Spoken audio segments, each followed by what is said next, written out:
এক যুবক এসে সাহাবাদের সামনে রাসূল সাল্লাল্লাহু আলাইহি ওয়াসাল্লামকে বললেন, ইয়া রাসূলাল্লাহ ইযান লি বিযিনা, হে আল্লাহর রাসূল আপনি আমাকে জিনার অনুমতি দেন। নাউযুবিল্লাহ। কিসের? জিনার মানে ব্যভিচারের অনুমতি দেন।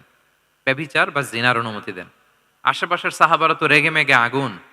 ফাআকবাল আল কওমু আলাইহি ফাজাজারুহ, সবাই তাকে দৌড়ে ধরতে গেল আর ধমকাতে লাগলো। ছি ছি ছি, মাহ মাহ, আমরা যেটা বাংলায় বলি ছি ছি, আরবিতে ওনারা কি বলে? মাহ মাহ, ছি ছি, কি বলো তুমি? লজ্জা শরমের মাথা খেয়ে তুমি রাসূলুল্লাহর দরবারে এসে বলতেছো, হে আল্লাহর রাসূল আপনি জিনার অনুমতি দেন? যে রাসূল আল্লাহর পক্ষ থেকে বাণী শোনায়, ওয়ালা তাকরাবুজ জিনা, তোমরা ব্যভিচারের নিকটবর্তীও হয়ো না। আর তুমি সেই নবীর কাছে এসে আবদার করতেছো জিনার অনুমতি দেন?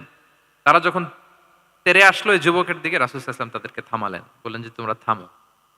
যুবককে ডেকে আনো আমার কাছে। যুবককে নিয়ে আসা হলো। রাসূল সাল্লাল্লাহু আলাইহি ওয়াসাল্লাম তাকে পরম আদরে কাছে টেনে নিলেন। এবার তাকে জিজ্ঞেস করলেন, তুমি জিনার অনুমতি চাও না? বলে যে ইয়া রাসূলুল্লাহ জি, জিনার অনুমতি চাই। তখন রাসূল সাল্লাল্লাহু আলাইহি ওয়াসাল্লাম বললেন, তুমি আমাকে উত্তর দাও তো, তুমি বলো তো যে আতুহিব্বুহু লি উম্মিক, তুমি কি পছন্দ করবে যে কোনো পরপুরুষ তোমার মায়ের সাথে এই জিনাটা করুক? তোমার এটা ভাল লাগবে? সে বলে লা ইয়া রাসূলুল্লাহ, না কখনো না। আমার মায়ের সাথে কেউ এই পাপাচারে লিপ্ত হবে, এটা কোনো মানুষ মেনে নিবে না। আমি কেন, কেউ মেনে নিবে না। তারপর রাসূল সাল্লাল্লাহু আলাইহি ওয়াসাল্লাম তাকে বললেন, আতুহিব্বুহু লিবনাতিক, তুমি তোমার কলিজার টুকরা সন্তান, কন্যা সন্তানের সাথে, তোমার কন্যার সাথে কেউ এই পাপ কাজটা করুক, এটা তুমি মেনে নিবে? এটা তুমি পছন্দ করো?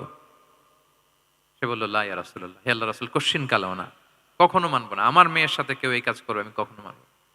রাসূল সাল্লাল্লাহু আলাইহি ওয়াসাল্লাম আবার তাকে প্রশ্নবাণে জর্জরিত করতে লাগলেন। আবার বললেন, আতুহিব্বুহু লি উখতিক, তুমি কি তোমার প্রিয় বোনের সাথে কেউ এটা করুক, এই পাপাচারে লিপ্ত হোক, জিনা করুক, পছন্দ করবে? তোমার বোনকে কেউ এরকম করবে, অপমান করবে, এটা চাইবে তুমি? বলে কখনো না।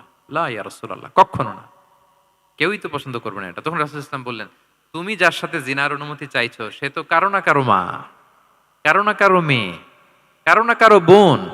তুমি এভাবে কেন ভাবতে পারো না? সুবহানাল্লাহি বিহামদিহি।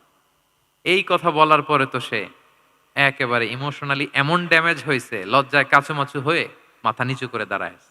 তখন রাসূল ইসলাম তার পিঠে একটা আলতো চাপড় মারলেন, পরম মমতায় আলতো চাপড় দিয়ে তার জন্য দোয়া করলেন, আল্লাহুম্মা গফির যামবাহ ওয়া তাহহির কলবাহ ওয়া হাসসিন ফারজাহ। আল্লাহ তুমি এই যুবকের পাপ মোচন করো, আল্লাহ তুমি তার অন্তরটাকে পরিশুদ্ধ করো, আল্লাহ তুমি তার চরিত্রটাকে নিষ্কলুষ করো।